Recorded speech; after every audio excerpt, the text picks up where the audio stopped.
Olá, o TV Escola sobre a história política de Minas Gerais está começando.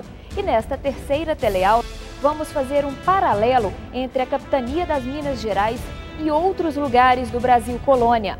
Também vamos analisar o papel da igreja no cenário marcado por conflitos e desconfianças produzido pela presença da coroa no Brasil.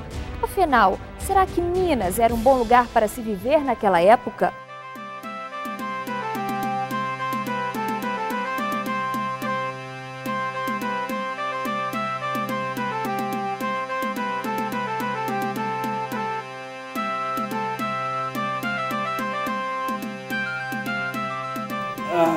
Que bom que vou poder assistir a minha teleaula aqui do meu escritório. Porque a TV Assembleia transmite ao vivo pelo site da Assembleia. Já está começando. À época do Brasil colônia, as poucas cidades litorâneas tinham apenas função administrativa ou portuária. De frente para o mar, a ameaça dos canhões dos navios aquietava toda a desobediência, além de despertar no espírito de seus habitantes o desejo de retornar a Portugal. Já aqui nas Minas, não. Os que aqui se instalaram foram percebendo lentamente que o patrimônio e a família construídos não poderiam ser transferidos tão rapidamente. Pela primeira vez na colônia, manifestou-se a vontade de ficar. A corte foi percebendo que a honra e a riqueza poderiam também florescer nessas paragens. Não é das piores desgraças de viver em colônias. Os homens da elite de Minas, proprietários, eclesiásticos e burocratas, destacáveis por sua cultura, conseguiram transformar o lugar de inóspito e desagradável em região proeminente nas artes, das procissões radiosas, aos concertos teatrais e construções de altares suntuosos. A vida cotidiana desses potentados transcorria entre um serão literário e jogos de cartas, repleta de ironias, poesias e também de intrigas. Mas a maior grandeza da igreja colonial estava nas artes. Palco da melhor música barroca, cenário perfeito para arquitetos e entalhadores, púlpito dos literatos e afresco para talentosos pintores. A igreja era o espaço absoluto de todas as artes, unia a expressão humana do belo à proximidade de Deus. Mas se a vida nas vilas, por um lado, encantava, por outro, revelava também a proximidade do outro e o medo do conflito, não é? Os homens conviviam e tramavam entre os seus. Tinham seus grupos de influência na corte e correspondesse diretamente com os ministros do Conselho Ultramarino, com o rei Dom José I ou a rainha Dona Maria I, era a ambição máxima dos potentados do lugar. Só que a cada instante, os antigos senhores iam sendo preteridos em função de outros, e as coisas pioraram quando o ouro começou a dar sinais de escassez. A escassez do ouro e o contrabando desordenado dos diamantes no período colonial aumentaram as dívidas da coroa. A miséria disseminava-se. Aumentava o número de homens livres, mulatos vadios, que serviam de escudeiros e capanga dos poderosos. Ao mesmo tempo, eles continuavam a ser uma ameaça à ordem. À noite, o batuque dos negros pesava como chumbo. Nas ruas, os escravos e a plebe se encontravam. Nos salões, a elite se divertia e confabulava. Das irmandades religiosas de cada um, a comunhão de interesses específicos.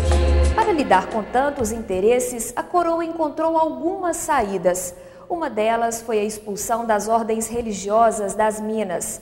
Com isso, as irmandades leigas passaram a ter um papel inédito e poderoso.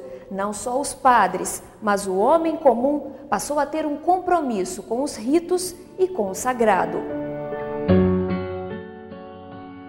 Ter uma irmandade era fundamental. Todos rezavam e se penitenciavam pela paz do espírito. O Estado português tinha nas mãos o monopólio das almas. Com o regime do padroado régio, o rei, e não o papa, indicava e remunerava bispos e padres. A vida mundana e o cotidiano dos fiéis eram rastreados para evitar desvios. A delação era sempre estimulada, virava moeda de troca para uma absolvição futura ou perdão de dívidas. No século XVIII, Minas sofreu grandes transformações desde a criação das primeiras vilas. As últimas décadas dos 700 mostram bem que a elite local acompanhava as transformações no mundo ocidental e começava a propor novas maneiras de olhar o mundo e de se relacionar com ele. Sabia dos acontecimentos que levaram à independência nos Estados Unidos e da Revolução Francesa e conhecia pelos livros as infames ideias francesas de felicidade, fraternidade, igualdade e liberdade que percorriam os salões e os saraus. O Brasil, e particularmente Minas Gerais, era a melhor moeda de troca que Portugal possuía para apresentar diante dos conflitos emergentes no cenário europeu. Com isso, a devassa deveria ser exemplar. De um lado, para demonstrar controle total sobre a colônia, e de outro, para reduzir tensões latentes em outras regiões coloniais. Em 1789, dezenas de homens foram presos e Tiradentes enforcado, resposta da coroa portuguesa contra a conjuração que se formava nas Minas. Esses homens lutavam contra a cobrança de um tributo chamado derrama. Era a Inconfidência Mineira, um dos fatos mais importantes da história de Minas.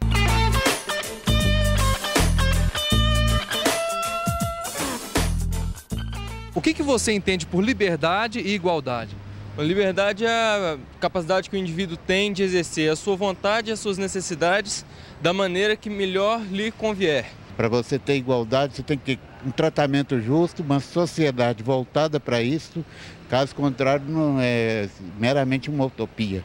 Liberdade e igualdade são conceitos que a gente tem uma definição bem clássica já na Revolução Francesa. Liberdade, então, é aquele sentimento que a pessoa tem quanto a poder mover-se, o ir e vir, a se expressar, não é? E a igualdade é aquele respeito que você tem de ser humano para ser humano, onde não pode prevalecer nenhuma distinção, seja de cor, sexo, raça, sentimento, religião ou credo. E foi por esses ideais que os baianos lutaram, mas por ordem expressa de Dona Maria I, os alfaiates que se rebelaram foram punidos severamente. João de Deus Nascimento, Manuel Faustino dos Santos, Lucas Dantas e Luiz Gonzaga das Virgens foram enforcados e esquartejados. Os outros condenados permaneceram presos ou foram degredados. Os delatores receberam prêmio por sua lealdade à coroa. Comparar essas formas de luta por diferentes regiões do Brasil colônia nos faz pensar na forma de ser de um povo. Alguns se organizavam com armas, outros se expressavam através de movimentos mais intelectuais. Mas qual será mesmo a verdadeira característica de nossa mineridade nos dias atuais? Essa é uma das reflexões que queremos que você comece a fazer com este curso. Mas vamos compreender ainda mais na próxima teleaula, quando veremos como Minas é impactada com a vinda da família real para o Brasil em 1808.